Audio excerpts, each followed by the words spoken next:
மைக்கேம் நேயர்களுக்கு அன்பான வணக்கம். மதுபான முறைகேடு வழக்குல செந்தில் பாலாஜி அவர்கள் உச்சநீதிமன்றத்தில மேல்முறையீடு பண்ணியிருக்காரு. மற்றும் டாஸ்மார்க் வந்து தனியார் மயம் ஆகுதா? அப்படின்ற ஒரு கேள்வி எழுந்த வண்ணம் இருக்கு. அது எந்த அளவுக்கு பாதிப்புகளை ஏற்படுத்த போகுதுன்னு இன்னைக்கு பேச இருக்கோம். மற்றும் டிவிகே வந்து எதிர்த்து தஞ்சையில 3ஆம் தேதி திமுக போராட்டம் பண்றது மற்றும் வைகோ அவர்களுடைய ஸ்பீச்சுன்ட்டு அரசியல் வட்டாரத்தில பல்வேறு விஷயங்கள், சம்பவங்கள் இன்னைக்கு நடந்த வண்ணம் இருக்கு. அதை சார்ந்து தான் பேச போறோம் இன்னைக்கு. வீடியோ ஸ்கிப் பண்ணாம லாஸ்ட் வரையும் பாருங்க. வாங்க வீடியோக்குள்ள போலாம். வணக்கம் சார்.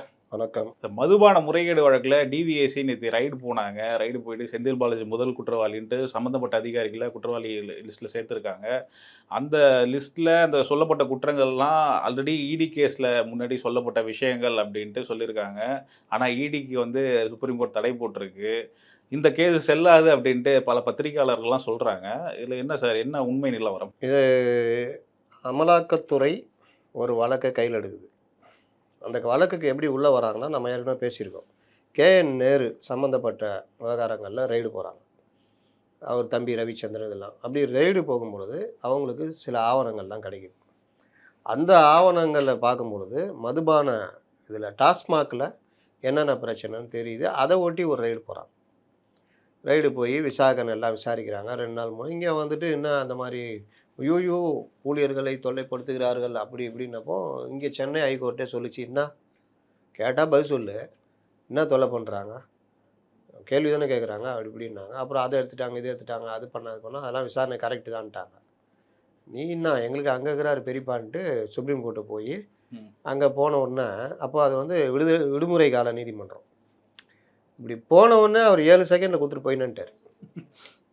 இன்டீம் ஸ்டே போ அப்படின்னு. ஐயா எங்கள் தரப்ப பேசாத சொல்லுன்ற மாதிரி அழகடா இப்போ அதெல்லாம் வெக்கேஷன் முடிஞ்சுனா பார்த்துக்கோ, ரெகுலர் கோர்ட்டில் பார்த்துக்கோ அப்போ அப்படின்னு போயிட்டாப்புல தலைமை நீதிபதியை. என்ன பண்ண முடியும் இடி? உடனே இங்கே எல்லாரும் ஆடுவோமே பல்லு பாடுவோமே நியாயம் வென்றது நீதி வென்றது பார்த்தீர்களா அப்படி இப்படின்னு. இதில் இந்த ஆகாஷ் பாஸ்கரன் இதெல்லாம் ரெய்டுலாம் போய் சில இதெல்லாம் இது பண்ணுறது, அவர் தனியாக போய் எனக்கு இதுக்கு சம்மந்தம் இல்லை என்ன இது பண்ணால் அதில் கொஞ்சம் ரிலீஃப்லாம் கொடுத்து விட்டாங்க. அப்புறம் அவர் படம்லாம் வெளியே வந்துச்சு, அதெல்லாம் ஒரு கதை.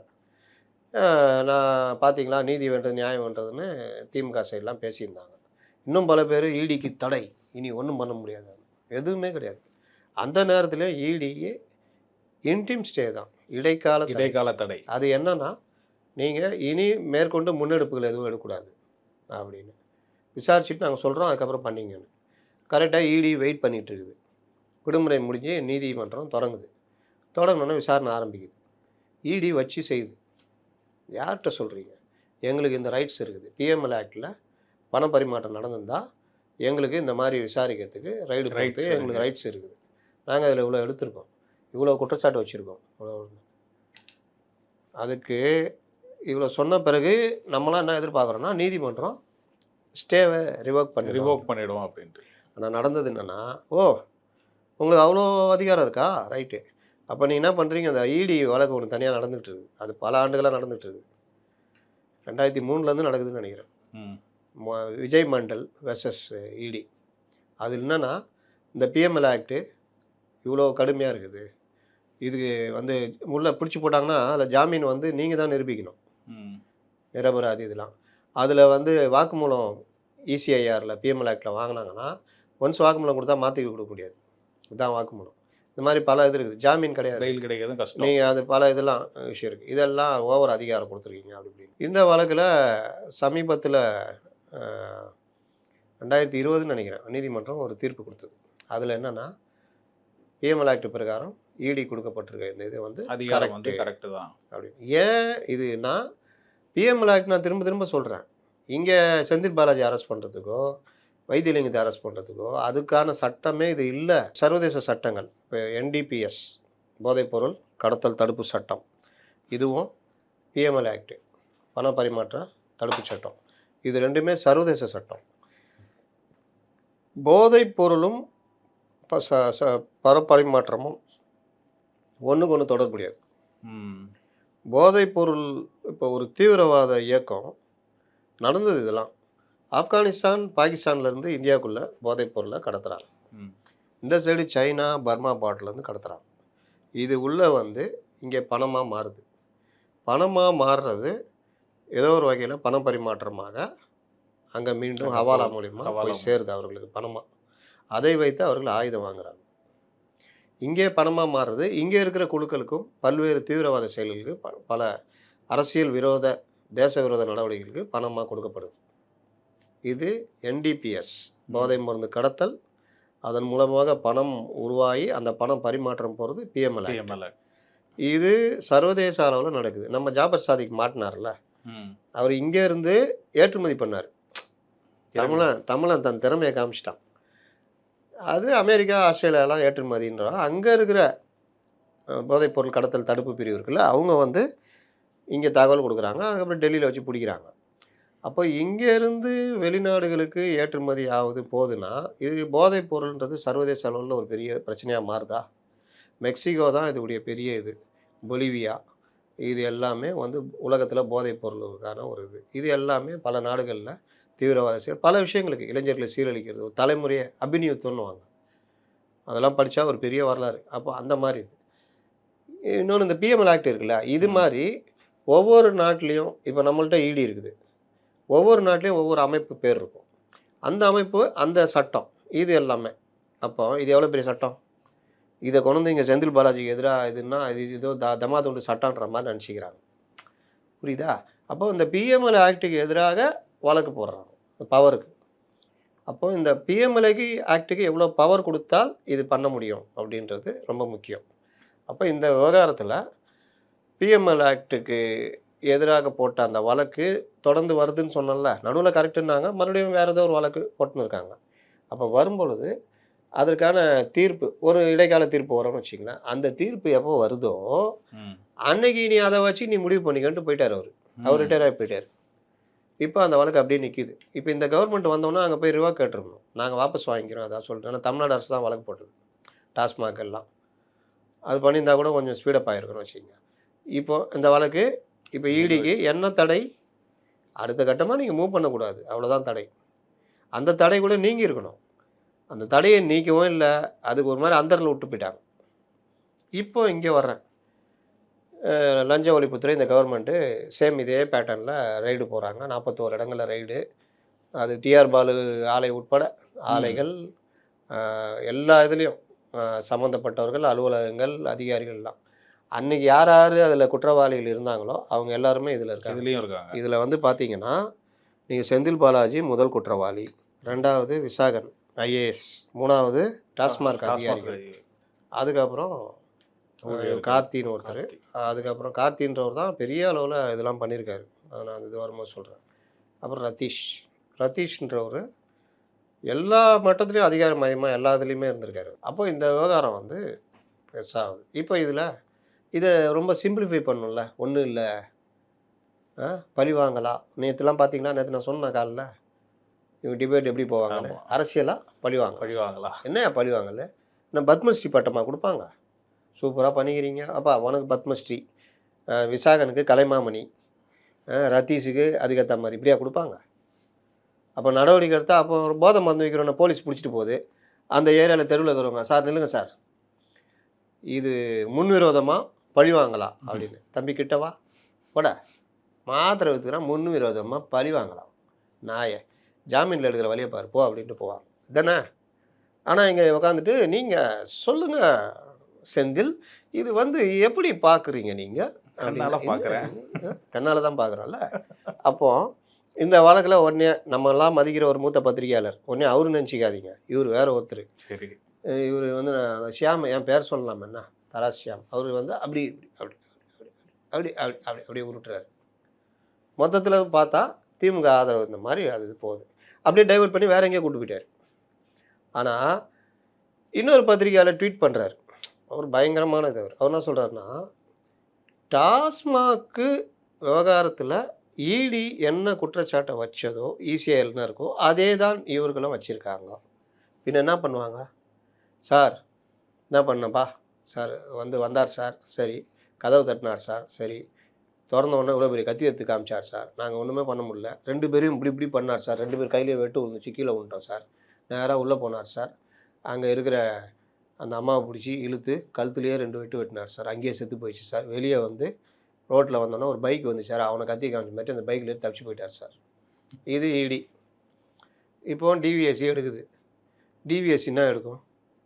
சார் நேராக வந்தார் சார், எங்களை வயிற்றுலேயே குத்திட்டார் சார், அந்த அம்மா வந்து தானாக அந்த கத்தியில் மோதிக்கிச்சு சார், அப்புறம் வெளியே வந்தோன்னா அவருடைய சேவையை பாராட்டி ஒருத்தன் பைக்கை கொடுத்து போன்னு சொன்னாங்க சார், நான் எழுதுவாங்க. என்ன நடந்தோ அதை எத்தனை பேர் எழுதினாலும் இப்போ சிபிஐ கரூர் சம்பவம் சிபிஐ எடுக்குது, ஸ்டேட் போலீஸ் எஃப்ஐஆர் தானே எடுத்துக்கிட்டாங்க. ஆமாம். அதில் இருக்கிற விஷயம் தானே இவங்க அதில் கொஞ்சம் கூடுதலாக அவர்கள் விசாரிக்கிறதுலாம் சார்ஜ் ஷீட்டில் சேர்ப்பாங்க தானே. அப்புறம் இடி இது பண்ணால் இடி அதனால இதுக்கு தடை வருமா? இடிக்கு தடையெல்லாம் விதிக்கல, இடைக்கால தடை. அதுவும் நீங்கள் அடுத்த முன்னெடுப்பு எதுவும் எடுக்கக்கூடாது அப்படின்றது தான். உன் எஃப்ஐஆரில் போட்ட தப்பு, நீ இதை பண்ணக்கூடாது, உன் எஃப்ஐஆரே குவாஷ் பண்ணுறலாம் பண்ணலையே, எஃப்ஐஆரே குவாஷ் பண்ணலையே உச்சநீதிமன்றம். எங்கப்பா பொலிட்டிக்கல் டெஃபென்ஸு, அதனால் குவாஷ் பண்ணுறேன் அப்படிலாம் பண்ணலையே. அப்போ அது இன்னும் இருக்குல்ல உயிரோட, ஈஸியாக அவங்களோட ஈஸியாக உயிரோட இருக்குதுல்ல. ஆமாம். அப்போ அன்னைக்கு என்ன நடந்ததோ அதை தானே இதில் எழுதுவாங்க, அதில் என்ன இருக்குதோ அதை கூடுதலாக இவர்களுடைய தகவல் எழுதுவாங்க. இதில் என்ன அதில் இருக்கிறதையோ அப்படியே தூக்கி போட்டாங்க, அப்படி தான் எழுதுவாங்க. சார் என்னப்பா பண்ணப்பா, சிபிஐ விசாரணைக்கு ஊற்றுறாங்க, சரி சிபிஐ வருது, நான் அரே கியா கியா அப்படின்னா சார் एक आदमी ये बड़ा कत्ती ये सर मार दो சார் அதோ ஆத்மி சார் உள்ளே போனார் சார், அந்த லட்கி கழுத்தில் மேலே வெட்டினார் சார், அது கீழே வந்து செத்து போய் சார், வெளியே வந்தார் பைக் வாலா கத்தி காமிச்சார் ஏறி போயிட்டார் சார், இதானே சொல்லுவான். அன்றைக்கி சொன்னதானே சொல்லுவான், வேறு எதாவது மாற்றி சொல்ல முடியுமா? அப்புறம் என்ன இது எல்லாம் இந்த விஷயத்தை டைலூட் பண்ணி ஒன்றும் இல்லாமல் ஆக்கிற ஏற்பாடு டைவர்ட் பண்ணுறது. நேற்று அவர்கிட்டையும் விசாரிச்சிட்டாங்க, யார் செந்தில் பாலாஜியும். இன்றைக்கி அவர் வரமாட்டான்னு தெரியும், ஏன்னா முன்ஜாமீன் போட்டால் கிடைக்காதுன்னு தெரியும். அப்போது இவர் எங்கேயா போய் பத்துக்குவார், திடீர் கோமாக்கு போயிடுவார், இல்லைன்னா ஏதோ ஒன்று ஆகும். அது மாதிரி இன்றைக்கி வரல, உடம்பு சரியில்லைன்ட்டாங்க. அப்புறம் கையெழுத்து போட நீங்கள் வரல. இப்போ அவர் எங்கே இருக்காருன்னு யாருக்கும் தெரியாது. இந்த போலீஸும் ஷேடோ போட்டு ஒரு இது சாமர்த்தியமாக இயங்குறது அதெல்லாம் கிடையாது. அதான் கிடையாது. அதிகாரிகளும் சரி, ஜெயலலிதாட்டெலாம் இப்படி இருந்தால் போட்டு நொறுக்கி எடுத்துருவாங்க. வழக்கறிஞருக்கு சட்டப்பிரிவும் இவங்கள்தான் பல விஷயங்களில் ஒரு ஸ்ட்ராங்காக இல்லை. அது அது மேலே உள்ள ஒரு குறைபாடு. இப்போ இந்த விவகாரத்தில் அவர் உச்சநீதிமன்றம் போகிறார். உச்சநீதிமன்றத்தில் என்ன பண்ணுவாங்க, படா படா லாயர் மே ஃபிக்ஸ் கரேங்க, படா படா லாயர் என்ன பண்ணுவாங்க, கைகெல்லாம் வைக்கிறார். அவர் விசாரணைக்கு வருவார், விசாரிங்க, கைதெல்லாம் பண்ணக்கூடாது, அவ்வளோதான் முடிஞ்சுது. அது இதுதான் நடக்கும்னு நான் எதிர்பார்க்குறேன். அதை மீறி உச்சநீதிமன்றம் அதெல்லாம் ஆச்சா அங்கே, ஆனால் நியாயமாக என்ன நடக்குதுன்னா, அங்கே முன்ஜாமீன் கேட்டல கொடுக்கல, போய்கினாரு, இங்கேயும் கிடையாது, இங்கெல்லாம் வரக்கூடாது அப்படின்னு கூட சொல்லலாம். அதுக்கேற்ற ஜட்ஜி இருக்கணும், எப்படி வருதுன்னு தெரில. அதனால் முன்ஜாமீனை அங்கே போட்டிருக்காரு. இதுதான் செந்தில் பாலாஜி விவகாரத்தில். இந்த வழக்கை பலரும் பலவிதமாக டைவர்ட் பண்ண பார்க்குறாங்க. இது படு ஸ்ட்ராங்கான வழக்கு. இதை பேஸ் பண்ணி இப்போ அங்கே நாங்கள் வந்து வாபஸ் வாங்கிக்கிறோம், தடை கேட்டோமே நாங்கள் வாபஸ் வாங்குறோன்னா ஈடிக்கு இன்னும் ஸ்பீடப் பண்ண மாதிரி, பூதத்தை விளக்கு தேய்ச்ச மாதிரி இருக்கும், இன்னும் ஸ்பீடப் ஆகும். அதனால் அதுக்கப்புறம் நடுவில் விளக்கெல்லாம் வாங்கினாங்களே, அவங்களாம் விளக்கை திருப்பி கொடுத்துட்டு உள்ளே போகிற மாதிரிலாம் இருக்கும், பார்த்துக்கலாம் எப்படி போகுதுன்னு. ஆனாலும் இவர்கள் அவர்களோடு இருக்காங்க, அதனால் எப்படி இருக்குன்னு தெரியாது. ஏன்னா இதே செந்தில் பாலாஜி வழக்கு விசாரணைக்கு பர்மிஷன் கேட்டு இது வரைக்கும் கவர்மெண்ட் வரல. அந்த இது ட்ரையல் நடத்த அப்புறம் அந்த டிரான்ஸ்ஃபார்மர் இது முறைகேடு, இந்த மாதிரி பல விஷயங்கள் போய்கிட்டு இருக்குது. அதனால் அவர்கள் சக்தி மிக்கவர்கள் அப்படின்னு காமிக்கிறாங்க. எப்படி சக்தி மிக்கவர்கள்லாம் கேட்கக்கூடாது, காலில் விழுறோமோ கையில் விழுறோமோ காரியம் சாதிக்கிறோம், அவ்வளோதான் ஃபைனல். என்ன நான் என்ன பண்ணலாம் தெரியாது. வீட்டுக்குள்ளே ஒரு படத்தில் கவுண்டர் பண்ணி வெளியில் பார்ப்பார், அவ்வளோதான் வச்சுக்கிறேன் அப்படின்னு அறிவாள் தூக்குவார். யூ அறுவாலை தூக்கிட்டாரு என்ன பண்ண போகிறாரோ அப்படி இப்படின்னு. என்ன இருந்தாலும் இந்த ஆளுக்கு இம்புட்டு கோவம் வரக்கூடாதுப்பா, உங்களை போட்டு புடி அடிக்கிறது. உள்ள போனோன்னா கதவை உள்ள போனோம், அந்த மாதிரி கதவை மூடணும், போட்டு சாத்துன்னு சாத்தோம். ஏய் விட மாட்டேன்டி ஒன்றா அடி வாங்கினே சொல்லுவார். மறுபடியும் கதவை திறந்தோன்னா வெளியே ஓடி வந்து அதே மாதிரி நின்றுட்டு வச்சிக்கிறட்டி ஒன்றுன்ட்டு இவரு ஓடிடுவார் கத்தியோட. அந்த மாதிரி தான் இவர்கள் வீரம். உள்ளே வாங்கின அடிலாம் ஒயின்னு குரல் கொடுப்பாங்க, வெளியில் வந்து கபர்தார் பார்த்துக்கோ அப்படின்னு. முடிஞ்ச அந்த வடிவேல் சீனை எடுத்து போடுங்க, நான் அந்த இது கவுண்டமணி சீனு ரொம்ப காமெடியாக இருக்கும். அந்த மாதிரி தான் ஓடுவாங்க, பவரை காமிப்பாங்க. இங்கே அதுக்கு ஆதரவாக பேசுறதுக்கு 99 பத்திரிகையாளர் இருக்கான், அதை விதவிதமாக பேசுவோம், அப்படி பேசுவோம். அப்படி நீ சர்க்காரியாலேயே அவர்கள் மேல் இந்த மாதிரி குற்றச்சாட்டுகள் வைக்கப்பட்டது. அன்றைக்கும் இந்த மாதிரி தான். ஆனாலும் திமுக வந்து அதனுடைய பலனை அனுபவித்தது. எம்ஜிஆர் மீதும் ஜெயலலிதா மீதும் வைத்தார்கள். ஆனால் மக்கள் அவர்களை இப்படிலாம் உருட்டி அப்படியே ஊட்டி லட்டாக பிடிச்சி வச்சுக்கிட்டு இருப்பாங்க. இதுதான் நீ நிலைமை. சரி சார், நீ கையெழுத்து போட வரல, இதை காரணமாக காட்டி அந்த முன்ஜாமீனை வந்து கேன்சல் பண்ணலாம்ல கோர்ட் மூலியமா? ஒரு நாள்லலாம் அப்படிலாம் நடக்க முடியாதுல்ல கோர்ட் நடைமுறையெல்லாம். அதனால் அதெல்லாம் அது அங்கே வராத வரை இதுதானே சார் கண்டினியூ ஆக போகுது. வராமல் ஒரு 3-4 நாள் பண்ணுறாருன்னா முன்ஜாமீன் ரத்து பண்ணுன்னு கேட்கலாம். அதுக்குள்ளேயும் அவர் போய் பத்துக்குவார். அப்புறம் கை தூக்குப்பா தூக்கு சார், உணர்வு இல்லாமல் இருக்கார், அவரை போய் கொடுங்க எப்படி சார் கையெழுத்து போட முடியும் பாருங்க சார். சரி சார், அதெல்லாம் நடந்திருக்கு முன்னாடி, அதான் சொல்கிறேன். ஸ்ட்ரக்சர்லாம் வந்து தலைவிலாம் இருக்காங்க. சரி சார், டாஸ்மார்க் வந்து தனியார் மயமாக போகுது அப்படின்ட்டு தாவேக அரசுடைய இந்த அறிவிப்பு எப்படி பார்க்குறீங்க? பல்வேறு கட்டங்களாக எல்லா சைடும் எதிர்ப்பு கிளம்புன வண்ணமாக இருக்குது. நம்ம வாசகர் ஒரு தடவை கேட்டிருந்தாரு, நீங்கள் சூளமேட்டில் சைக்கிள் கடை வச்சுருந்தீங்களா அப்படின்னு. ஆமான்னு சொன்ன வச்சுக்கிங்க, நம்ம இன்னும் ஆளுங்க கேட்பாங்க, யோ எத்தனை தொழிலையா நீ பண்ணியிருக்கேன்னு கேட்பாங்க. பட்டுக்கோட்டை கல்யாண சுந்தரம் வந்து ஒரு 16 வகையான தொழில் பண்ணார்னாங்க. நானே என் வாழ்க்கையில் ஒரு 8-9 வகையான தொழில் பண்ணியிருக்கேன். ஒரு சைக்கிள் அப்படியே பிரித்து மாட்டுவேன் நான். சைக்கிள் கடை 2 சைக்கிள் கடை வச்சுருந்தேன். அதில் ஒன்று சூளமேட்டில் பத்மநாப நகரில். அந்த வாசகர் கேட்டது நான் இப்போ பதில் சொல்லலை, அது உண்மை தான். அந்த நேரத்தில் ஏன் இதை இப்போ நான் சொல்கிறேன்றதுக்கு அவருக்கும் தெரியும், இப்போ நான் சொல்கிற போது மற்றவங்களுக்கும் புரியும். அந்த சூளமேட்லேயே அந்த கங்கையம்மன் கோயில் தெரு பெரியார் பாதை இணையிற இடத்துல ஒரு ஒயின் ஷாப் இருந்தது. ஒயின் ஷாப் அது பேர். அப்போல்லாம் தனியார் கையில் இருக்கும். அங்கே ஒரு அரசியல் கட்சியை சேர்ந்த ஒரு வட்ட செயலாளர்.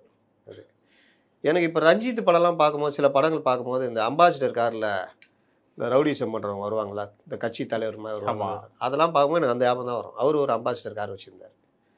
அந்த கடையை ஒட்டி அந்த கடையோடு சேர்ந்து ஒரு 10-15 ரவுடிகள் கூட்டம் இருக்கும். அங்கே குடிக்க போகிறவன் ஏதாவது லைட்டாக சின்ன சின்ன கல்லடை பண்ணுவாங்களா, அவனெல்லாம் போட்டு அடின்னு அடிப்பாங்க. இல்லை அவனாவது வம்பு இழுத்துட்டு வீட்டுக்கு வந்துட்டான்னா அவனை வீடு தேடி வந்து வெளியே இழுத்து போட்டு அடிப்பாங்க. அப்போது அந்த காலத்தில் 90களெல்லாம் பெரிய அளவில் இது கிடையாது, இவர்கள் ஆட்சி தான். 90களில் 92-93 ஜெயலலிதா அந்த பீரியட் தான் நினைக்கிறேன். அப்போ தான் தெரியல எப்படி இருந்ததுன்னு. அப்போது நீங்கள் யாரையும் கேட்க முடியாது. போலீஸில் போய் புகார் கொடுத்தீங்கன்னா போலீஸு அவங்கள்ட்ட போய் அந்த புகாரை கொடுத்துருவாங்க. அவன் வந்து வீட்டுக்கட்ட வைத்தியம் பண்ணிட்டு போவான். அந்த மாதிரி தான் இருந்தது.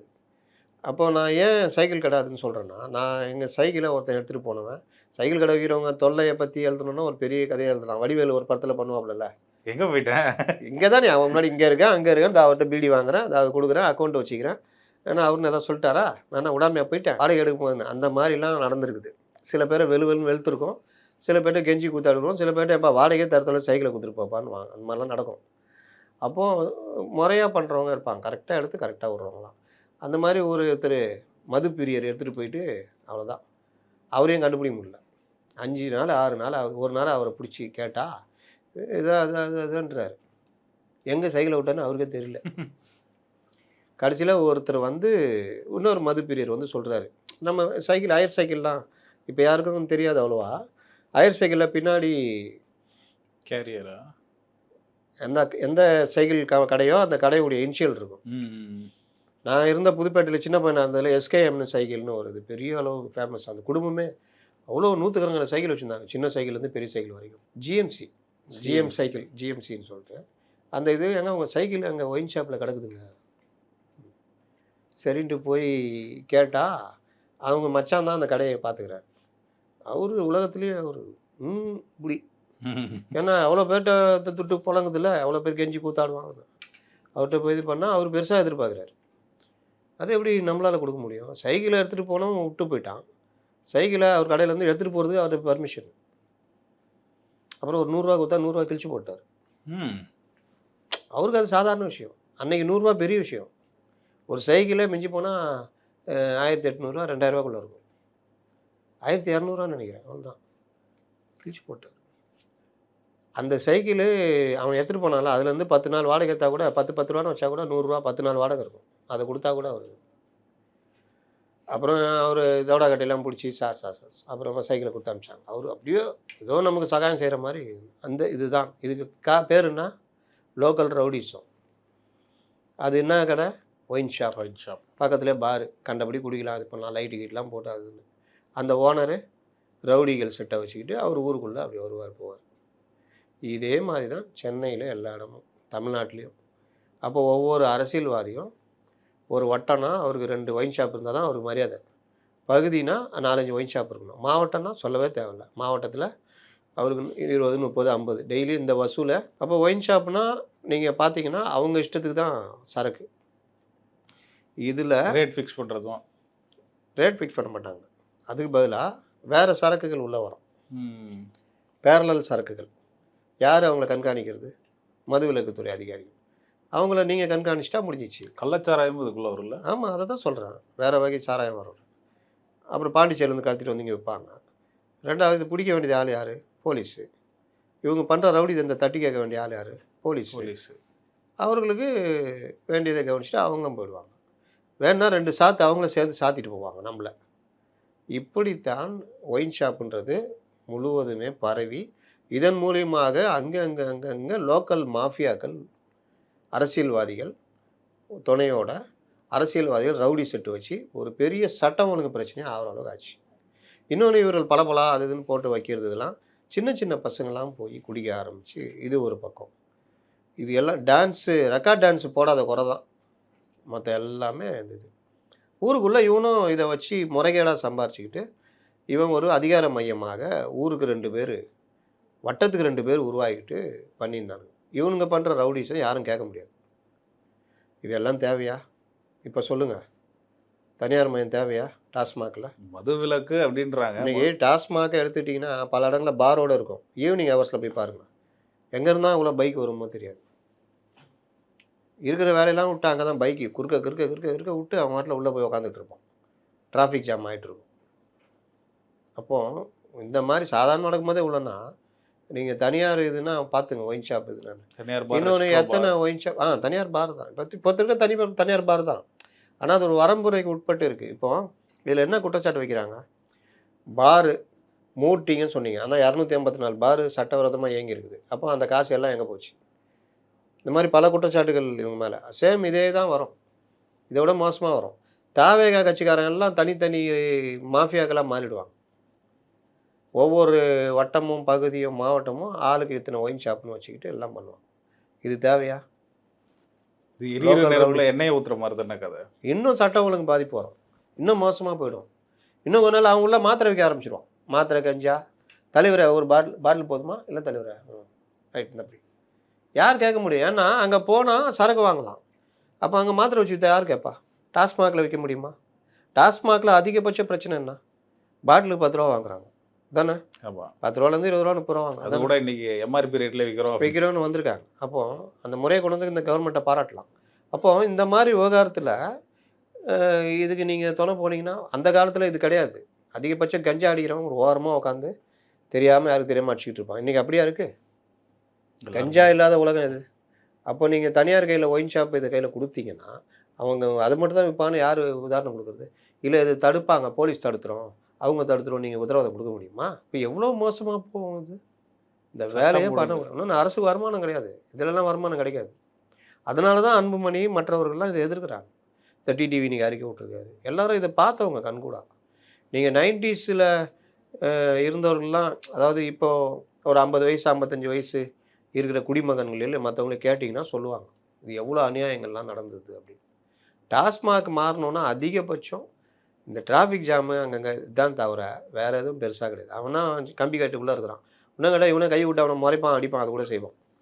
மற்றபடி ஒரு பெரிய இது ரொம்ப நாள் பழகிட்டான். ஆனால் நான் என்ன மேலே கூடனா அது நான் அவ்வளோதான். வேறு என்ன கூலிங் பீர் கிடைக்காது, அவ்வளோ தானே.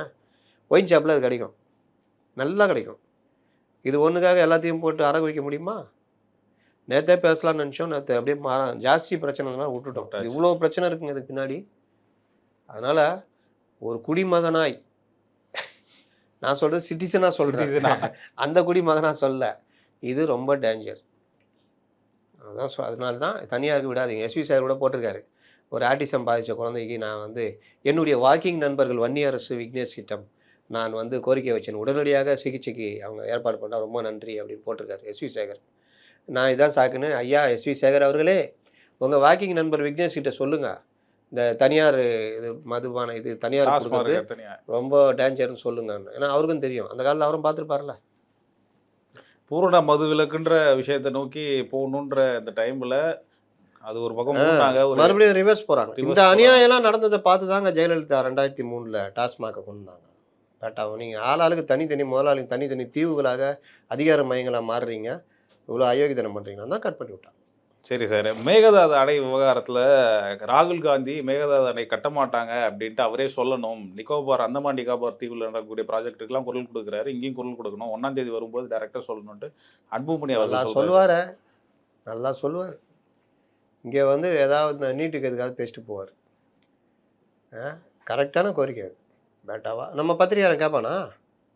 கேட்கவே மாட்டோம். இன்னைக்கு ஒரு இது பார்த்தேன் சார். ஆக்சுவலி டைட்டில் என்ன போட்டிருந்தாங்கன்னா, என்டிஏ கூட்டணியிலிருந்து அன்புமணி வெளியே வராருன்னு போட்டிருந்தாங்க. உள்ளே போய் பார்த்தா ராகுல் காந்தி இப்படி சொன்னாருன்னா நாங்கள் என்டிஏ கூட்டணியிலேருந்து வெளில வரோம் அப்படின்னு சொல்லியிருந்தாங்க. ஆமாம், உடனே அதை விட்டானுங்க. இதுதான் இதுதான் இன்றைக்கி பத்திரிகை துறை. ராகுல் காந்தி இதை உண்மையிலேயே எங்கள் மடக்கி கேட்கணும். என்ன கதை இது? உன் கவர்மெண்ட் தான் அங்கே இருக்குது, இங்கே மாணிக் தாக்கூர் எதிர்பாரான், அங்கே டிகேஎஸ் வர்றது பார்லிமெண்ட்லேயே போய் பேசணும் அப்படின்னு சொல்லுவார். ஆனால் வந்து ஒரு இது பண்ணுவான். வா சொல்லு, உன் நிலைப்பாட்டை சொல்லு. இங்கே பல லட்சம் ஏக்கரு 15 லட்சம் ஏக்கரு மரக்காடுகளை அழிச்சு தான் அந்த அணை கட்ட போகிறாங்க, மேகதாட்டு அணை. ஆமாம். அப்போ அங்கே மட்டும் குரல் கொடுக்குற, இது குரல் கொடுன்னு தான் அவர் கேட்குறாரு. அன்பு நியாயமான கேள்வி. நியாயமான கேள்வி தான். ஆனால் சரி சார், 3ஆம் தேதி போகிறாங்க. இந்த விவகாரத்தில் ஏதாவது ஒரு முடிவு எட்டப்படுமா, நமக்கு சாதகமா? சண்டைக்காரன் காலில் சாட்சிக்காரன் காலில் விட சண்டைக்காரன் காலில் விடுறது பெஸ்ட்டுன்ற மாதிரி சண்டைக்காரனே நேரடியாக சந்திக்கிறதுன்றது இன்னும் கொஞ்சம் பிரச்சனை. நியாயமாக பார்த்தா அவங்களுக்கு வந்து மத்திய அரசு கிட்ட தானே போகணும், பிரதமர் கிட்ட தான் போய் கோரிக்கை வைக்கணும். மத்திய அரசு வந்து குரங்கு ஆப்பங்கதை. குரங்கு ஆப்பங்கதை தெரியுமா? தெரியாது சொல்ல. தெரியாதுல்ல. 2 பூனைகள் வந்து ஒரு ஆப்பம் எடுத்துகிட்டு வந்து பங்கிட்டு கேட்குறதுக்கு வந்து நிற்கும். எங்களுக்குள்ள பிரச்சனை, எங்களால் முடியாது, நீ தான் பங்கிட்டு கொடுக்கணும். உடனே குரங்கு வாங்கி அந்த ஆப்பத்தை 2ஆக போட்டு தட்டில் 2 தட்டில் வைக்கும். வச்சோன்னே இந்த தட்டு கொஞ்சம் கீழே இறங்கும். உடனே என்ன பண்ணோம், இது கொஞ்சம் குறைக்கணும்ல, அதனால் இதை எடுத்து ஒரு கடி கடிச்சிட்டு பார்த்தா இது இறங்கிட்டோம். ஐயோ இது இறங்கிச்சு, இதை ஒரு கடி கடிக்கும், அப்புறம் இது இறங்கும். இப்படியே கடிச்சு காலி பண்ணிடும். ஒன்றுமே இருக்காது. இதுதான் குரங்கு ஆப்பத்தை பங்கிட்ட கடைன்னுவாங்க. லாஸ்ட்டில் ஏப்பா ஒன்றும் இல்லைடா பாரு கிளம்புன்னு, அதுக்கு ஒழுங்காக இவங்களே சண்டை போட்டு பிரிச்சுட்டு போயிடலாம். இந்த கதை தான் மத்திய அரசு பண்ணிக்கிட்டு இருக்குது. அதனால் மத்திய அரசு இதில் தெளிவான முடிவை ஜல்சக்தி எடுக்கணும். ஆனால் ஆட்சி செய்கிறது அங்கே காங்கிரஸ் கவர்மெண்ட்டு. அப்போ ராகுல் காந்தி கூடுதல் பொறுப்பு இருக்குன்னு தான் இவர் சொல்கிறார். மத்திய அரசு ஜல்சக்தியும் மேலாண்மை ஆணையமும் இதுக்கு பர்மிஷன் தரமாட்டோம், இல்லாமல் பண்ண முடியாதுன்னு மத்திய அமைச்சர் சொல்கிறாரு. அந்த வாக்கை காப்பாற்றிட்டு அதை அவங்க சரி பண்ணாலும் கரெக்டாக இருக்கும். சரி சார், விவசாயிகளுக்கு எதிராக தாவேக அரசு வந்து செயல்படுது அப்படின்ட்டு திமுக சார்பில் 3ஆம் தேதி ஆர்ப்பாட்டம் வச்சுருக்காங்க தஞ்சாவூரில். அவங்க சைட்லேருந்து இந்த மேகதாது விவகாரத்தை வந்து இன்னும் கொஞ்சம் ஸ்பீடப் பண்ணி அரசுக்கு எதிராக கொண்டு போகிற மாதிரி தான் இருக்குது. சட்டசபை வேறு கூட போகுது. ஐயோ, அவங்க வந்து நினச்சி பார்க்கவே முடியாது. அவங்க விவசாயிகளுக்காக இவங்க இருப்பவர்க்க அதில் இன்னொன்று சொல்லியிருக்காரு தெரியுமா? விவசாயிகள் கடனை முழுமையாக ரத்து செய்ய வேண்டும், நாங்கள் வந்து பண்ணோம். நீங்கள் அப்போ கல்வி கடன் என்ன பண்ணீங்க? அப்புறம் அந்த நகை கடன் என்ன பண்ணீங்க? உங்களை நம்பி நகையை வச்சவங்களாம் துட்டை செலவழிச்சிட்டு அவன் வந்து நூலானதான் விஷயம். இன்னொன்று, விவசாயிகளை பற்றி நீங்கள் உங்கள் பார்வை என்ன? விவசாயிகள் மேலே குண்டாஸ் போட்டவங்க தானே நீங்கள். பரந்தூர் விவசாயிகள் உங்களுடைய கோட்டையான டெல்டாவில் மூட்டைக்கு 40 ரூபா வாங்குறீங்கன்னு அவர் பாடினார். அதை ஒரு நாளைக்கு ஒரு அந்த சீசன் வருமானமே 300-400 கோடி ரூபாவும். எங்கே போவோம் அந்த பணம்? ரெண்டாவது, சரி அந்த மூட்டைக்கு வாங்கலாம் பண்ணுங்கள், அந்த கொள்முதல் மையங்களை அதிகப்படுத்தி வச்சிங்களா? மகசூல் வந்து பெரிய அளவில் 2 மடங்கு பெருகினப்போ அந்த நெல்லை கொண்டு போய் விவசாயிகள் கொண்டு போய் சேர்க்கறதுக்கான ஏற்பாடே இல்லாமல் மலையில் அழிஞ்சுது. நெல் அங்கே போனால் மலையில் அழிஞ்சிரும், அதோட அறுவடை பண்ணாமல் இருக்கலாம், அங்கே காலி ஆகணுன்னா அறுவடை பண்ணிட்டு கொண்டு போகலான்னு நினச்ச விவசாயிகள் இங்கே மழை நீர் தேங்கி அழுகி போச்சே. அந்த அம்மா எடுத்துகிட்டு கதறினப்போ எடப்பாடி பழனிசாமி நேரில் சேத்துல இறங்கி நின்று வாங்கி அதை பார்த்தாரு. நீங்கள் என்ன சொன்னீங்க? அந்த அம்மாவுக்கு சொந்தமாக நிலமே கிடையாது. நீங்கள் உங்களுக்கு விவசாயத்தை பற்றி தெரிஞ்சால் தானே தெரியும். விவசாய நிலம் இருக்கணுமா விவசாயிக்கு? குத்தகை கூட எடுத்து பண்ணலாம். அதே நெற்பயிர்களை, அழுகி போன பயிர்களை நீங்கள் எங்கே வச்சு பார்த்தீங்க? உங்கள் தலைமைச் செயலகத்துக்கு ட்ரேல வச்சு கொண்டு வந்து பார்த்தீங்க. அது என்ன சாப்பாடு மெனுவா? அது ட்ரேல கொண்டு வந்து பார்க்குறதுக்கு. உங்கள் புள்ள டெபுட்டி சிஎம் அங்கே போனார், என்ன பார்த்தாரு? ரோட்டில் கால் வைக்கல, நேராக போய் இறங்கினாரு, கொள்முதல் மையத்தில் நின்னாரு, அதிகாரிகள் கொடுத்தது படிச்சாரு, கார் ஏறி திரும்பி வந்துட்டார். போய் பார்த்தாரா? இதுதான் நீங்கள் விவசாயிகளை மதிக்கிற பாங்கு. இன்னொன்று, இந்த விவசாய கடன் ரத்துன்றது முழுமையாக பண்ணணும்னு நீங்கள் சொல்கிறீங்களே, உங்கள் காலமும் இப்பவும் ஒன்றா? நீங்கள் எனக்கு என்னன்னு சொல்லிட்டு போயிடுவீங்க, பணத்தை கொடுக்க மாட்டீங்க. 5 வருஷம் 6 வருஷம் இழுத்து அடிப்பீங்க. அந்த கூட்டுறவு சங்கங்கள்லாம் நடுத்தருக்கு வந்துடும். இன்றைக்கி அதுக்காக தான் ஒரு சட்டத்தை கொண்டு வந்துருக்குது ஆர்பிஐ. பட் அறிவிச்சேன்னா 2 மாதத்தில் பணத்தை கொடுத்துடணும்னு. அப்போ 2 மாதத்தில் பணத்தை கொடுக்குற மாதிரி கையில் காசு இருந்தால் தான் இந்த கவர்மெண்ட்டால் அறிவிக்க முடியும். அப்போ அவங்களால முடிஞ்சது 4000 சில்லரை கோடி அறிவிக்கிறாங்க.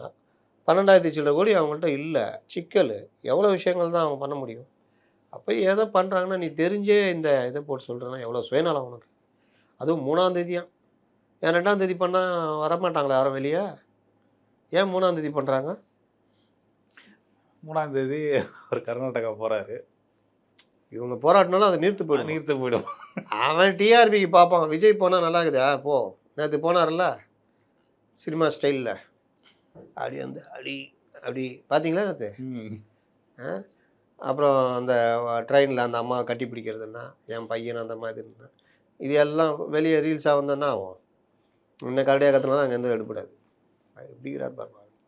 அப்போ இந்த மாதிரி அவர் அன்றைக்கி போகும்போது என்ன பண்ணுவான்? அந்த பேச்சுவார்த்தை தானே உண்மையாக எதிர்பார்க்கப்படும். நீங்கள் என்ன கரடியாக கற்றுனாலும் இதுதான். நீங்கள் உங்களுதுன்னா அவன் அப்படியே துவச்சிக்கினா இருப்பான். அது வேலை இல்லை.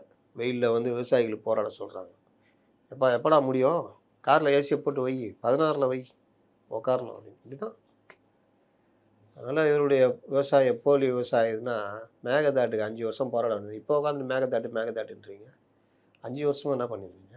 குறைந்தபட்சம் டிகே சிவகுமார் 1க்கு 4 தடவை வந்தார். அவர்கிட்ட ஒரு வலியுறுத்தி ஒரு மனுவாது கொடுத்தீங்க, இல்லை பத்திரிகையாளர்கள் விட்டு கேள்வியாவது கேட்க வச்சிங்க. ஆனால் எங்கள் அண்ணன் வைகோட்டை போயிட்டு தப்பாக கேள்வி கேட்குறீங்களா? அவர் டென்ஷன் ஆகுறீங்களா? இங்கே சிவகுமார் எத்தனை தடவை அவங்க வந்து பார்த்துட்டு போனார். கடைசியாக கூட வந்து பார்த்துட்டு போனார். பத்திரிகையாளர்களை வச்சு ஏதாவது மலைக்கு கேள்வி கேட்க வச்சிங்களா? இதான் நிலைமை. சேப்பர்ஸ் அண்ட் மைனர்ஸ் போல தாவேக அரசை காப்பேன் அப்படின்ட்டு வைகோ அவர்கள் கன்னி வெடி காவலன்னு தமிழில் சொல்லுங்க. கன்னி வெடி சொல்லுங்க. சேப்பர்ஸ் அண்ட் மைனர்ஸ் மக்களுக்கு அவர் அப்படிதான் சொன்னார். கன்னி வெடி காவலன். கால் வைக்கிற இடத்துலலாம் கன்னி வெடி வச்சிங்கன்னா எங்கள் தாவேகா எப்படி இயங்கும்? அந்த காலம் மாதிரி போர்வாலையும் கேடயத்தையும் தூக்கிட்டு வந்தால் கன்னி வெடி கீழே இருந்து வெடிச்சிருமே. அப்போ என்ன பண்ணணும்? சுச்சுவேஷனுக்கு ஏற்ற மாதிரி மாற்றிக்கணும், அப்டேட் ஆகணும். சும்மா கலிங்கத்து பரணி ஆகா என்று எழுந்தது பார் புரட்சி, குதிரைகள் புறவிகள் பாய்ந்து வந்தன, யானைப்படை காலாட்படை ஆய் ஊய் அப்படின்றான். அதுக்கு தான் என்னது சேப்பர்ஸ் அண்ட் மைனர்ஸ். நம்ம இதில் சொல்லணும்னா கன்னி வெடி காவலன். ஒரு மிலிட்ரி போகுதுன்னா அந்த ரூட்டில் வரும்போது அங்கங்கே கன்னி வெடி வச்சுருவாங்க. இப்போ டேங்குன்னு கொண்டு போகிறீங்க, டேங்கை வந்து அவ்வளோ சீக்கிரம் அழிக்க முடியாது, அது பலரை அழிச்சிடும். அப்போ கன்னி வெடிச்சிருந்தா டேங்க் போச்சுன்னா டொமால் டேங்கு இதாகிடும். அங்கே எவன் கூட பக்கத்தில் இருக்கிறவங்க எல்லாம் சேர்த்து போயிடுவோம். ஏன்னா அவ்வளோ இது வேகம் உள்ளது கன்னி வெடி.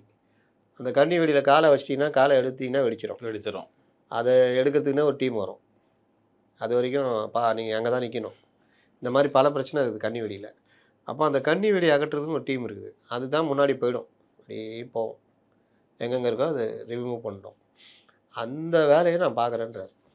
அதாவது நீங்கள் அடிக்க முன்னே உங்களை அடிச்சிடுவார்.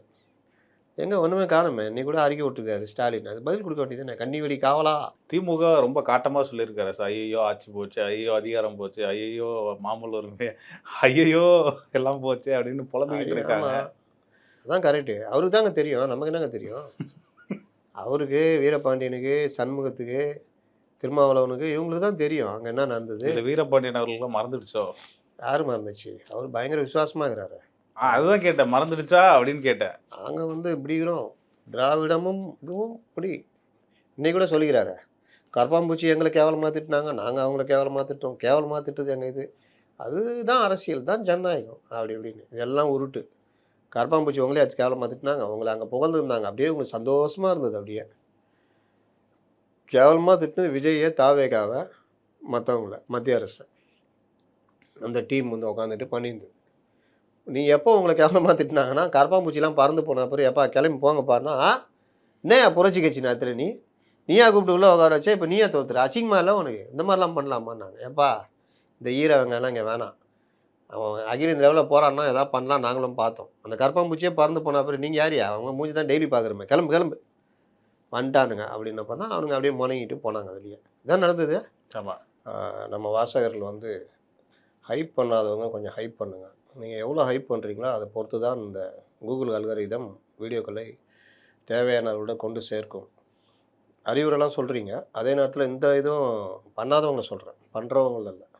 அப்போ அதை ஹைப்பை பண்ணிங்கன்னா அது வந்து போய் சேரும்.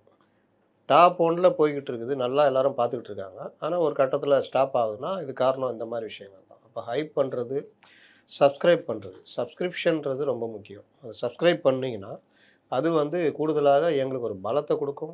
இன்னொன்று வந்து கூகுள் அல்காரிதமாக அதுக்கேற்ற மாதிரி ஒரு ஒர்க்கு பண்ணும்.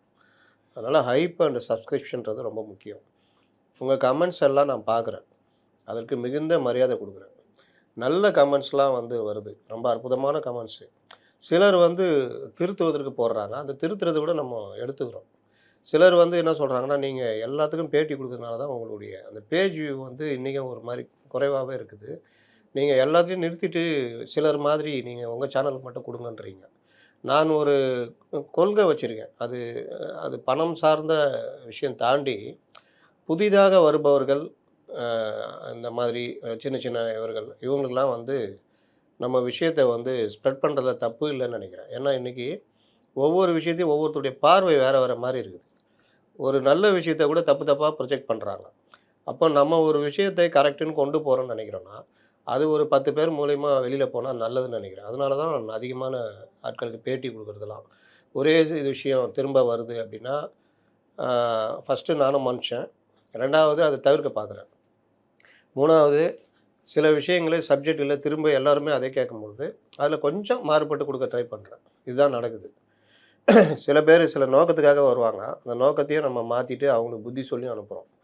கூடிய வரைக்கும் சிலரை வந்து நம்ம இந்த துறையில் இருக்கிறவங்களுக்கு என்ன விஷயன்றதை கூட தயார்படுத்துகிறோம். அந்த மாதிரி சில விஷயங்கள்லாம் பண்ணுறோம்.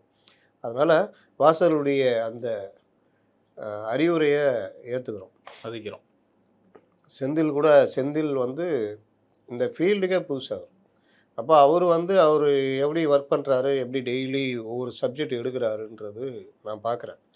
ஆனால் நான் பார்த்த பல வருஷம் பழந்தின்னு கொட்டை போட்டவங்களாம் கூட சப்ஜெக்ட் நாலேஜ் இல்லாமல்லாம் நான் ரொம்ப பேரை பார்த்துருக்கேன்.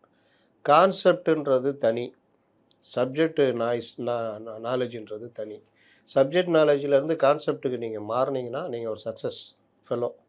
அப்போ அதுக்கான இது வந்து நடைமுறை பயிற்சியில் வரும். அதற்கான பயிற்சியை அவருக்கு என்ன ஒரு 3 மாதத்தில் நீங்கள் கல்யாணம் ஆன பொண்டாட்டியே 2 வருஷம் வச்சு சமையலை எனக்கு என்னென்னு செய்யும், நல்லா இருக்குதுமா, சூப்பராக இருக்குமா அப்படின்னுவீங்க. உப்புலாம் சரியில்லைனா கூட பொறுத்துக்குவீங்க. அப்போ ஒய்ஃபுக்கு 2 வருஷம் 3 வருஷம் கொடுக்குறவங்க ஒரு செந்திலுக்கு 2 மாதம் தான் டைம் தருவீங்களா அப்படின்னு பார்க்க வேண்டியது. சில பேர் வந்து நீங்கள் அப்படி இருக்கணும், இப்படி இருக்கணும், அது பண்ணணும் அதை சொல்கிறீங்க. சரியா, உங்கள் அன்பை நான் ஏற்றுக்கிறேன். அதே டைமில் செந்தில் இருக்கக்கூடாது அப்படின்னு சொல்கிறதெல்லாம் வந்து சரியில்லாத ஒரு விஷயம் நான் பார்க்குறேன். ஒவ்வொருத்தருக்கும் அவர்களுடைய ஸ்பேஸ் கொடுக்கணும். முடிந்தால் இன்றைக்கி ஒரு வாசகர் போட்டிருக்காரு, அவர் பேர் என்ன, ஒரு நல்ல அறிவுரையை செந்திலுக்கு கொடுத்துருக்காரு, அதை அவர் ஃபாலோ பண்ணுவார். அப்போ அந்த மாதிரி விஷயங்கள் ஓகே. இவர் தேவையில்லை அப்படின்னா யாரெல்லாம் நீங்கள் முடிவெடுப்பீங்க? தேவையில்லைன்னு உலகத்தில் அப்படிலாம் பண்ணவே முடியாது. அவரவர்கள் இதில் வந்து நம்ம சரி பண்ணுற ஒர்க்கை கொடுக்கணும். அதனால் அந்த மாதிரி விஷயங்களை தான் நான் எதிர்பார்க்குறேன். அதே மாதிரி தவறாக பல விஷயங்கள் நாங்கள் சொல்லுவோம். எல்லாரும் வந்து 100% பர்ஃபெக்ட் கிடையாது. அந்த தவறை சுட்டி காட்டும் பொழுது நான் வந்து எப்படி சில பேரை யாராக இருந்தாலும் அவங்கள மரியாதை குறைவாக பேசுறதே கிடையாது. அப்போது நீங்களும் உங்கள் கமெண்ட்ஸில் அந்த மாதிரி விஷயங்களை மெயின்டைன் பண்ண கற்றுங்க. அது உங்களுக்கு நல்லது. தவற சொல்லுங்கள். ஆனால் உங்களுக்கு இந்த விஷயம் தெரிஞ்சிச்சின்னொன்னே ஓய்ன்ற மாதிரி பண்ணால் ஒன்று ரிமூவ் பண்ணிடுவேன், இல்லாட்டி என் பதிலும் அந்த ஸ்டைலில் இருக்கும். ஒருத்தர் பாலாஜி ஐயர்னு ஒருத்தர் நேற்று ஒரு இது சொல்லியிருக்காரு, உங்களுக்கு தெரியலன்னா தெரிஞ்சிக்கா, ஆங்கில அறிவு இல்லைன்னா அப்படின்ற மாதிரிலாம் போட்டிருக்காரு. ஆங்கில அறிவுலாம் நீங்களாம் தேவையில்லை, உங்களை மாதிரி ஆளுக்கு தான். எங்களுக்கெல்லாம் எவ்வளோ விஷயங்கள் இருக்குது. ஆங்கில அறிவு எப்படி வாங்கணும்னு தெரியும், இது சம்மந்தமான சப்ஜெக்ட் நாலேஜ் உள்ளவங்கள்ட்ட பேசணும், அந்த மாதிரி தொடர்புகள்லாம் இருக்குது. அதனால் இதுக்காக தனியாலாம் மெனக்கிட வேணாம். அந்த சட்டம் தெரிந்தவங்கள்ட்ட நான் பேசினாலே அவங்கள்ட்ட சொல்லும் போது அதை புரிஞ்சுக்கொள்கிற அறிவு இருந்தால் போதும். இன்னொன்று சட்ட நுணுக்கன்றது ஒன்று இருக்குது. அவர் சொன்னது வந்து மாநில நம்ம நேற்று சொன்னது வந்து மாநில மேகதாட்டு விவகாரத்தில் விவகாரத்துல தமிழ்நாட்டை கேட்காம பண்ண முடியாது அப்படின்னு சொன்னது அவர் அழகாக கண்டுபிடிச்சிட்டாராம் 2018 தீர்ப்பில். ஏன்னா அவர் மாற்றி பேசுகிறாரு மத்திய அமைச்சர் நம்ம சொன்னதை இவர் கண்டுபிடிச்சிட்டாராம். உனக்கு நாலேஜ் இருக்கா 2018 தீர்ப்பு எடுத்து படிச்சுப்பாரு, யாராவது வக்கீலை வச்சு படின்னு அதெல்லாம் இருக்குது. ரொம்ப பொங்காதீங்க.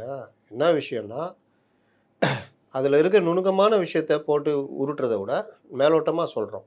மத்திய அமைச்சர் எதிராக நடக்கிறாரு, தமிழ்நாட்டு நலனுக்கு எதிராக இந்த விஷயத்தை பதிவு பண்ணுறாரு. அவர்களும் பாஜகவும் மாநில அரசியல் தேர்தல் அரசியலில் மாட்டிக்கிட்டு இந்த வேலையை பண்ணுறாங்க. இது சுயநலம். இதுதான் அந்த கண்டென்ட்டுடைய நம்ம பேசணுடைய நோக்கம். ஆமா. அப்போது மாநில அரசுடைய அனுமதி இல்லாமல் பண்ண முடியாதுன்னு சொன்னதை பிடிச்சிக்கிட்டு மற்ற விஷயங்கள்லாம் இது. அப்புறம் அண்ணாமலை பற்றி மரியாதை குறைவெல்லாம் போட்டு அதெல்லாம் ரிமூவ் பண்ணி விட்டேன். அண்ணாமலை உங்களுக்கு பிடிக்குதோ பிடிக்கலையோ ஒரு தலைவர்னால் மரியாதை கொடுக்கணும். இல்லாட்டி இங்கே வராதிங்க, வேறு எங்கேயாவது மரியாதை குறைவாக போடுற இடத்துல உங்களை வரவேற்கிற இடத்துல போய் போட்டுக்குங்க. இங்கே மரியாதையாக இருக்கணுன்றதை நான் எதிர்பார்க்குறேன். அதில் அவர் வந்து இந்த மேகதாட்டு அணை பிரச்சனை சொல்லியிருந்தார். அதில் மாநில அரசு நேரடியாக குறிப்பிடல தான் 2018 தீர்ப்பு. ஆனால் மத்திய அமைச்சர் சொல்கிறதும் கிடையாது. மத்திய அமைச்சர் அப்படிலாம் கிடையாது, அனுமதி வாங்கணும்னு இதெல்லாம் கிடையாதுன்ற மாதிரி பதிவு பண்ணுறாரு. ஆனால் அவர் சொல்கிறது இன்னொரு விஷயத்த சொல்கிறார். மத்திய ஜல்சக்தி அமைச்சகமும் காவிரி மேலாண்மை ஆணையமும் தான் இதுக்கு அத்தாரிட்டி. இவங்க அனுமதி இல்லாமல் ஒரு செங்கலை கூட மேகதாட்டு ஆணையில் எடுத்து வைக்க முடியாது. காவிரி மேலாண்மை ஆணையத்தில் யாருக்குறா? ஜார்ஜ் புஷ்ஷு, ட்ரம்ப்பு, ஈரான் அதிபர்களாக இருக்காங்க.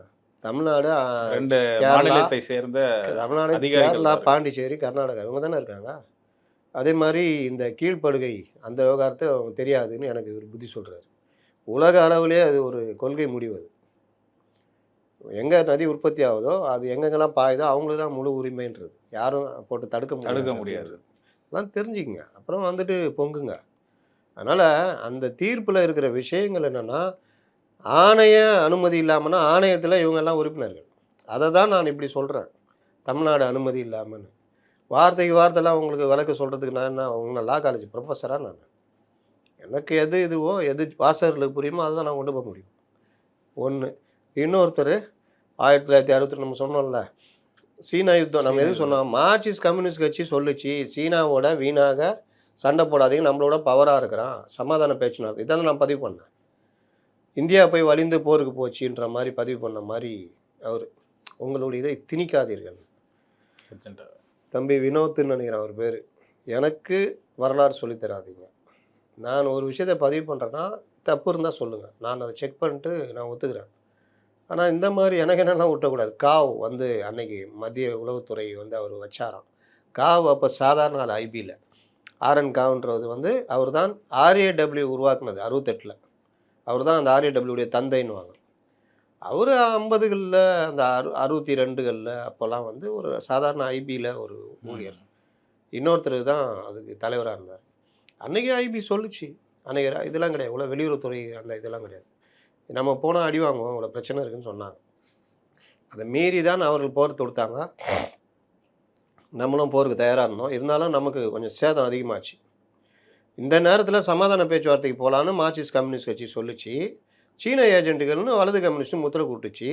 சீனாவுக்கு எதிராக இந்தியாவை தூண்டி விடுறதுல சோவியத் யூனியன் முதல் நாடாக இருந்தது. அது அவங்களுக்குள்ள உள்ள பிரச்சனை. Soviet union, China. நீங்கள் சைனா ஒரு கட்டத்து வரைக்கும் எதுலேயுமே கலந்துக்கல தெரியுமா? இருண்ட நாடுன்னு வாங்க. ஒலிம்பிக்கே வரல அவன், ரொம்ப லேட்டஸ்ட்டாக தான் வந்தான், 80களுக்கெல்லாம் மேலே தான் வந்தான். இதெல்லாம் வரலாறு தம்பி. அதனால் அவரை வந்து மேனன் வந்து பதவி விலகிற மாதிரிலாம் ஆச்சுன்னு நான் சொல்கிறேன். மேனன்லாம் பதவி விலகலையாம், காமராஜர் நீக்கினாராம். ஐயோ அப்பா, காமராஜர் அப்போ வந்து தமிழ்நாட்டுடைய முதலமைச்சர். அதுக்கப்புறம் அவர் ஒரு பதவி ஒரு தலைவர் ஒரு பதவின்ற கொள்கை கொண்டு வந்து அதுக்கெல்லாம் பிறகு நேரு மறைவு டைமெல்லாம் அவர் இருந்தார். சாஸ்திரியை கொண்டு வந்தார். அவர் இறந்த பிறகு இந்திரா காந்தியை கொண்டு வந்தார். அன்றைக்கி அவர் அகில இந்திய தலைவராக இருந்தார். இங்கேருந்து முதல்வர் பதவி விட்டுட்டு போனார். அதுக்கும் மேனனுக்கும் என்ன சம்மந்தம் இருக்குது? மேனன் கடுமையான எதிர்ப்பு காரணமாக அது பண்ணார். இது நான் வாசகர்களுக்கு சொல்கிறது. தப்பு இருந்தால் கரெக்ட் பண்ணுங்கள், ஆனால் தப்பை சொல்லி எங்களை கரெக்ட் பண்ண பார்க்காதீங்க. அது எங்கள்கிட்ட நடக்காது. இது ஒரு விஷயம். வேறு என்ன இதில் பேச வேண்டியது வாசகர்களுக்கு? வேறு ஒன்றும் இல்லை. அதனால் உங்களுடைய விமர்சனங்களை நான் மதிக்கிறேன், ஏற்றுக்கொள்கிறேன். நியாயமாக பண்ணுங்கள். சில பேர் வந்து வெறுப்பேற்றணும் நோக்கத்தோடு வந்து திரும்பி திரும்பி பண்ணிக்கிட்டு இருப்பாங்க. ரசாயனி என்ன பண்ணாலும் ரிமூவ் பண்ணிட்டே இருப்போம். அதனால் நியாயமான விஷயங்கள் பண்ணுங்கள், அறிவுரை சொல்லுங்கள். இல்லை இந்த விஷயத்தில் நீங்கள் உங்கள் பார்வை தவறானதுன்னு சொல்லுங்கள். என் பார்வை ஒரு மாதிரி இருக்கும், அவர் பார்வை ஒரு மாதிரி இருக்கும். அதெல்லாம் நம்ம போய் பதில் சொல்லிட்டு இருக்க முடியாது. எல்லாரையும் திருப்திப்படுத்த முடியுமா? ஆமாம், முடியாது. கண்டிப்பாக முடியாது. அமித்ஷா வராது தப்பு தான் ஒருத்தர் போட்டிருக்காரு. நான் அவருக்கு போய் என்ன சொல்ல முடியும்? ஏங்க அமித்ஷா வந்த காலம்லாம் உண்டு. நான் வந்துக்கிட்டு வராமையேவா இருக்காரு? அன்னைக்கு வரலன்னா இவ்வளோ நாளாக ஏன் இவர் வராமல் இருந்தார்? அதனால் அதுக்கெல்லாம் போய் நம்ம பதில் சொல்ல முடியுமா? அது அவர் பார்வை. அதெல்லாம் நம்ம கடந்து போகிறோம். நானும் அடுத்தடுத்த நாட்களில் நானும் இம்ப்ரூவ் பண்ணிக்கிறதுக்கு ட்ரை பண்ணுறேன். சரி சார், அப்படியே பல நிகழ்ச்சி விஷயங்கள் பயிற்சியில் தாங்க வரும். அதுக்கு போய் ஆமாஞ்சாமி போடுற ஒரு பையனை சுட்டி காமிச்சு ஒரு குழந்தை தொழிலாளியை சொல்லி அவனால மாதிரி ஆளுங்களை எடுனா அதெல்லாம் எனக்கு தெரியும் யார் என்னன்னு. ஆமாஞ்சாமிகள் எனக்கு தேவையில்லை. சூப்பர் சார், ரொம்ப அழகாக உங்கள் கருத்துக்களை பதிவு பண்ணீங்க. மீண்டும் ஒரு நேர்காணல சந்திப்போம். நன்றி சார்.